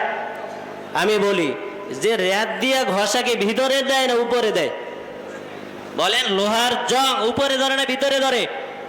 উপরে ধরে। নফস মানে আমার কলবেরও যে জং, গুনার কারণে, ইদা আযনাবাল আব্দু কানাত নুকতাতান সাউদা ফি কলবি, কোন বান্দা যখন গুনাহ করে কালো কালো স্পট তার কলবের উপরে পড়ে, যখন আল্লাহর জিকির করে তখন এই ঘষায় ঘষায় কলবের জরবে জরবে তার এই গুণাগুলি সব ধুয়ে মুছে পরিষ্কার হয়ে যায়। তো এই আঘাতগুলি লাগে, এই রাতের ঘষাগুলি লাগে কলবের উপরে, স্বচ্ছ হয়, পরিষ্কার হয়, এটাকে তাসফিয়া বলে। দ্বিতীয় নম্বর যে একজন সালেককে কাজ করতে হয় সেটা হলো তাসফিয়াতুল কলবের সাধনা। এক নম্বরে গেলে তাজকিয়াতুন নফস, দুই নম্বরে গেল তাসফিয়াতুল কলব, তিন নম্বর হচ্ছে তাখলিয়া, রাজায়েল থেকে নিজেকে সম্পূর্ণরূপে মুক্ত করাকে বলা হয় তাখলিয়া। এরপরে চার নম্বর যে সাধনাটা করতে হয় সেটা হলো তাহলিয়া, হুলিয়াতুন থেকে আসছে মানে অলংকার। আল্লাহ রাব্বুল আলামিনের যে ফাজাইলগুলি আছে এই ফাজাইলের আওসাফের মাধ্যমে নিজেকে গুণান্বিত করা, অলংকৃত করা, এইটাকে বলা হয় তাহলিয়া। এরপর আসে তার তাজলিয়া। যখন নাকি এই চারটা পদ অতিক্রম করে তখন আল্লাহ রাব্বুল আলামিনের পক্ষ থেকে তার উপরে তাজাল্লি আসতে থাকে। এই তাজাল্লিয়াতের স্তরে যখন যায় তখন মাঝে মাঝে সে বেহাল হয়ে যায় নিজের মাঝে। আল্লাহ রাব্বুল আলামিন এর এমন একটা এনিকাজ তার উপরে আসে যে নিজেকে মাঝে মাঝে আত্মহারা হয়ে যায়, নিজেকে হারিয়ে ফেলে। এই গেল 4 নাম্বার স্তর। এইভাবে 10টা স্তর আছে, 10টা স্তর অতিক্রম করে তাকে বেলায়েতের উচ্চ মাকামে পুজতে হয়। এরপর হলো তাদান্নি, অর্থাৎ আল্লাহর সান্নিধ্যে পুজতে পুজতে সে এমন মাকামে পৌঁছে যায় যেটাকে বলা হয় মাকামে উরুজ। রাসূল পাক সাল্লাল্লাহু আলাইহি ওয়াসাল্লাম যখন আল্লাহ রাব্বুল আলামিনের সান্নিধ্যে গিয়েছিলেন, সুম্মা দানা ফাতাদাল্লা, দুইটা শব্দ আসছে এখানে, দানা আর তাদাল্লা, এটা দুইটা স্তরের নাম। অর্থাৎ দানা মানে কি তাকার রূপ, নিকটবর্তী হওয়া, যে আল্লাহ রাব্বুল আলামিনের একেবারে কাছে চলে গিয়েছেন আল্লাহ রাব্বুল আলামিন, এইটাকে বলা হয় তাদান্নির হালত। এরপরে সে তাদাল্লি, ওই ফাতাদাল্লার দ্বারা যেটাকে বলা হয়েছে এটাকে বলা হয় মাকামে তাদাল্লি। এটা হলো মাকামে নজুল, অর্থাৎ আল্লাহ রাব্বুল আলামিন পর্যন্ত যখন পৌঁছে গেছে তখন সেখান থেকে আবার নিচের দিকে মানুষকে কিছু দেওয়ার জন্য যে অবতরণ করে এইটাকে বলা হয় মাকামে তাদাল্লি। এরপর যখন সে আরো সাধনা করতে থাকে, সাধনা করতে করতে সে এক সময় ফানা ফিল্লা হয়ে যায়, বাকা বিল্লার স্তরে পৌঁছে যায়। এইটাকে বলা হয় মাকামে তারাক্কি, অর্থাৎ সে তারাক্কির একটা স্তরে পৌঁছে গিয়েছে। যখন এই স্তরে যায় তখন সে যেদিকে তাকায় সেদিকে কিছু দিতে সক্ষম হয়, যেই মানুষগুলোর দিকে তাকায় সেই মানুষগুলোকে আলোকিত করতে পারে, এই রকমের একটা যখন হালত হয়, এইটাকে বলা হয় মাকামে তালাক্কি, মানে এলকা করার মাধ্যমে তার মধ্যে চলে আসে। এভাবে এই মাকামগুলো অতিক্রম করে করে একজন মানুষ বেলায়েতের উচ্চ মাকামে পৌঁছে।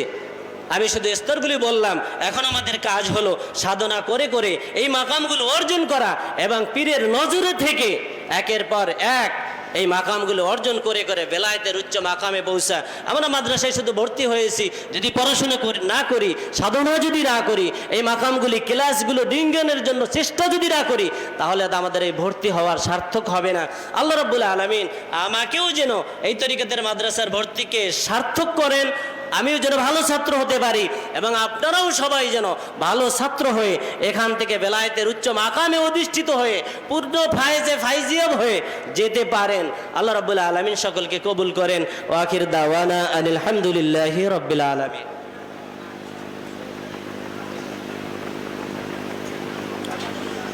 আলহামদুলিল্লাহ। তাজকিয়া, তাসাউফ, তরিকত সম্পর্কিত বিষয় গুরুত্বপূর্ণ আলোচনা আমরা শুনলাম। এখন আপনাদের সম্মুখে মূল্যবান আলোচনা হবে। আলোচনা রাখবেন বাংলাদেশ জমিয়তে হিজবুল্লাহর সম্মানিত নাজমে আলা জনাব আলহাজ হজরত মাওলানা ডক্টর সৈয়দ শরাফত আলী মাদ্দাজিল্লাহুল আলী। তার আলোচনার পূর্বে আপনাদের সম্মুখে আমাদের প্রিয় নবীর শানে নাত পেশ করছেন মোহাম্মদ নাজিম উদ্দিন।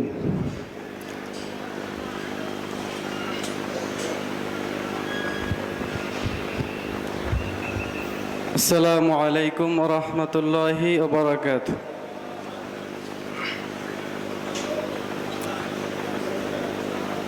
সাল্লু আলা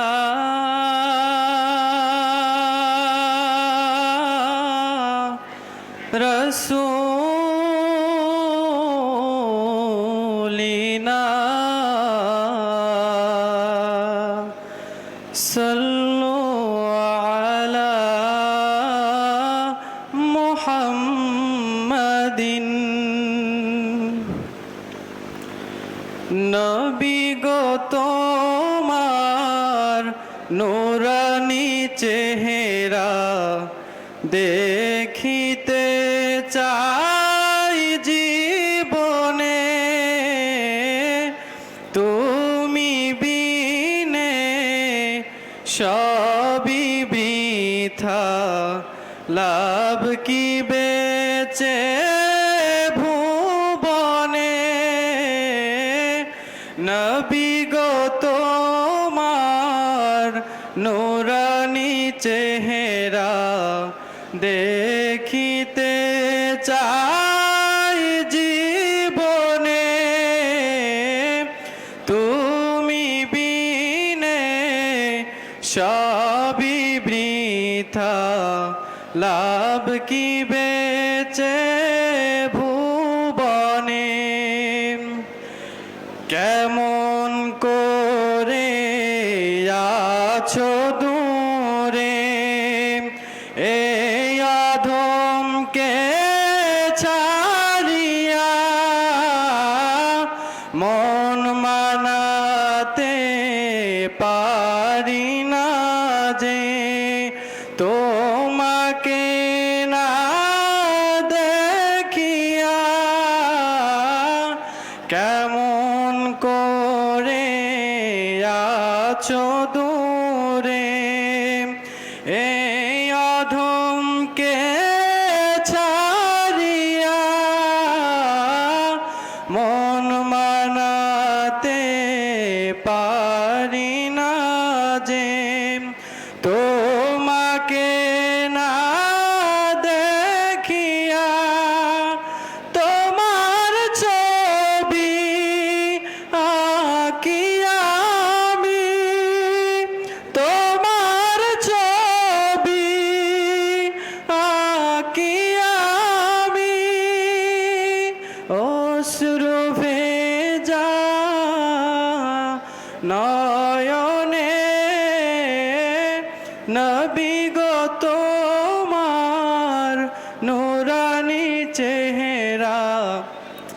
দেখিতে চাই জীবনে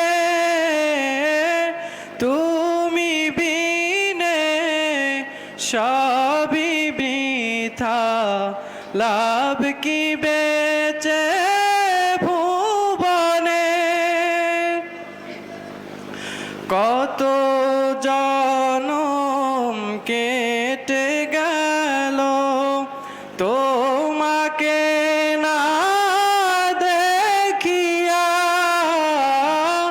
ফুরিয়ে গেল দিনগুলি মোর তোমার আশায় চাহিয়া কত জনম কেটে গেল তোমাকে না দেখিয়া ফুরিয়ে গেল দিনগুলি মোর তোমার আশায় চাহিয়া শেষ মিনতি করি আমি শেষ মিনতি করি আমি ঠাই দিও গো চরণে নবী গো তোমার নুরানি চেহারা দেখিতে চাই জীবনে তুমি বিনে সবই বৃথা লাভ কি বেচে ভুবনে।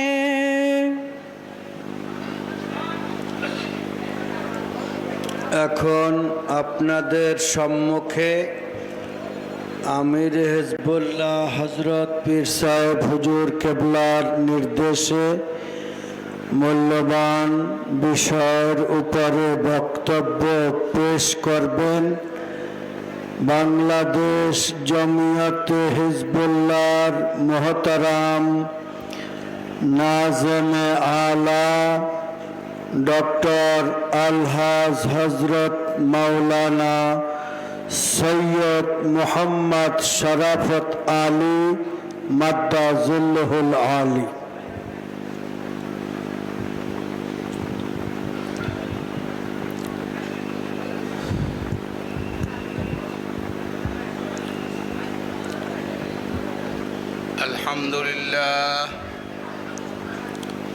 الحمد لله نحمده ونستعينه ونستغفره ونعوذ بالله من شرور أنفسنا ومن سيئات أعمالنا من يهده الله فلا مضل له ومن يضلله فلا هادي له ونشهد أن لا إله إلا الله وحده لا شريك له ونشهد أن محمدًا عبده ورسوله أما بعد فأعوذ بالله من الشيطان الرجيم بسم الله الرحمن الرحيم واعتصموا بحبل الله جميعا ولا تفرقوا وقال رسول الله صلى الله عليه وسلم يد الله على الجماعة من شذ شذ في النار وقال الله تبارك وتعالى مخبرا وآمرا إن الله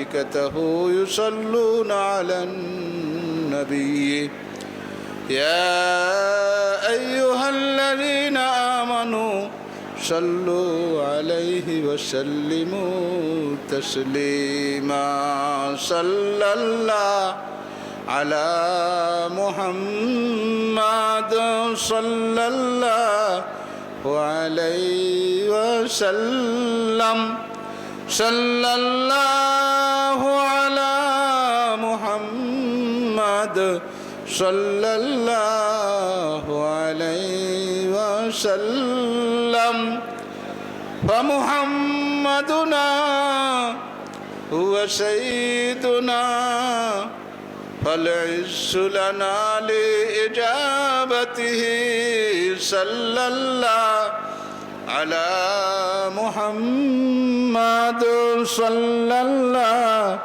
عليه وسلم صلى الله على محمد صلى الله عليه وسلم فاق الرسل فضلولا هدى السبل لضلالته صلى الله على محمد صلى الله عليه وسلم صلى الله على محمد صلى الله عليه وسلم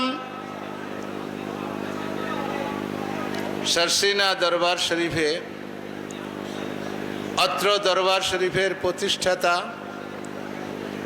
कुतबुल आलम हजरत मौलाना शाह सूफी नेसारुद्दीन अहमद रहमाहुल्लार 69तम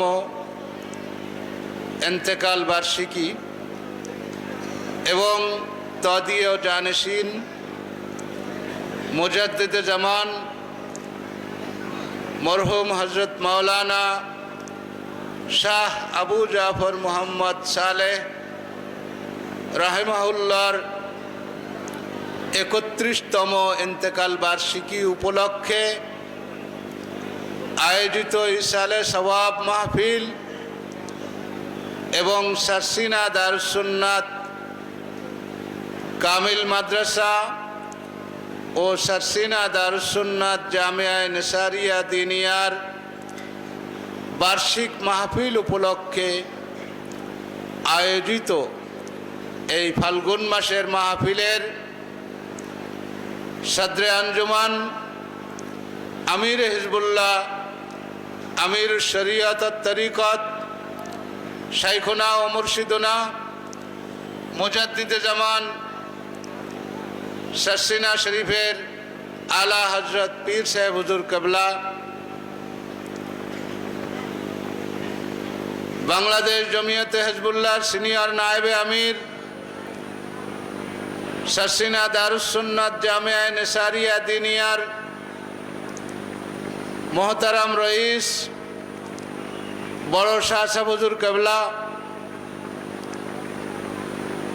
सरसीना दारुस्सुन्नात कामिल मदरसा सरसीना दारुस्सुन्नात जामिया निसारिया दिनियार हजरात असातिज़ाए किराम अत्र दरबार शरीफेर खिलाफा उलमाए किराम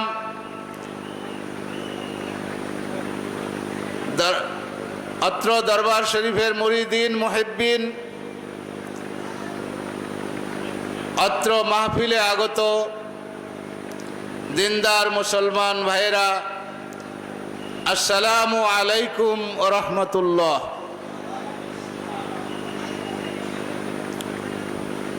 रात्र गभीर बोलते हबे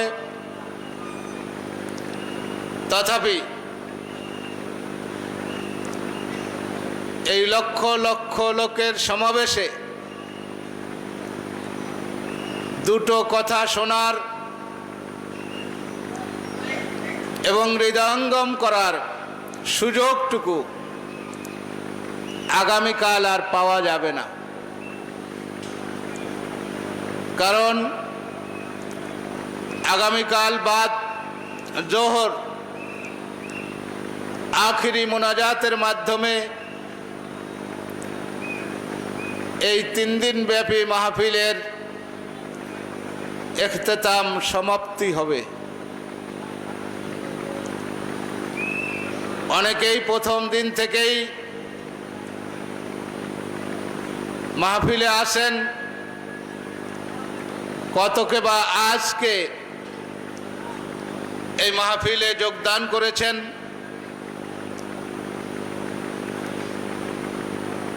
আমাদের এই দরবার শরীফের আগামী মাহফিল অনুষ্ঠিত হবে আরো কমপক্ষে 8 মাস পর। কাজেই এই দীর্ঘ সময় আমরা দরবার শরীফের থেকে দূরে থাকব। কিভাবে থাকব, কি নিয়ে থাকব, সেই কথাটা মাথায় রেখে আজকে এখান থেকে পাথেও নিয়ে যেতে হবে। রাসূল পাক সাল্লাল্লাহু আলাইহি ওয়াসাল্লাম সাহাবায়ে কেরামদেরকে নির্দেশ দিলেন, ইযা মারারতুম বিরিয়াজিল জান্নাতে ফারতাউ, যখন তোমরা জান্নাতের বাগানে যাবে, সেই বাগানের ফলমূল তোমরা নিয়ে আসবে, সংগ্রহ করে আনবে। আজকে এখানে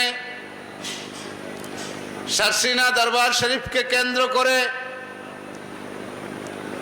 অত্র এলাকায় দিনদার, পরহেজগার, আল্লাহওয়ালা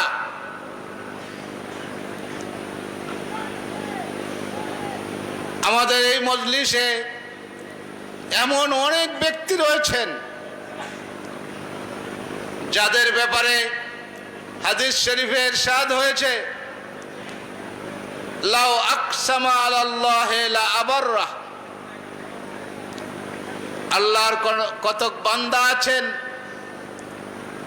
তারা যদি আল্লাহ তাআলাকে কোনো কসম দিয়ে বলেন, জোর করেন কোনো বিষয়ে, তাকিদ করেন কোনো বিষয়ে, আল্লাহ পাক তাদের এই কথা ফেরত দেন না, দিতে পারেন না। তাদের এই কথাকে তিনি, আবদারকে তিনি রক্ষা করেন, কবুল করেন। হাদিস শরীফে এসেছে, প্রতি 40 জন লোকের ভিতরে একজন লোক এমন থাকে যে তার দোয়া আল্লাহ পাক কবুল করেন। আমাদের এখানে লক্ষ লক্ষ, হাজার হাজার 40 জন এখানে আমরা আছি। সবাই মিলে একত্রে হাত তুলে রোনাজারি করলে,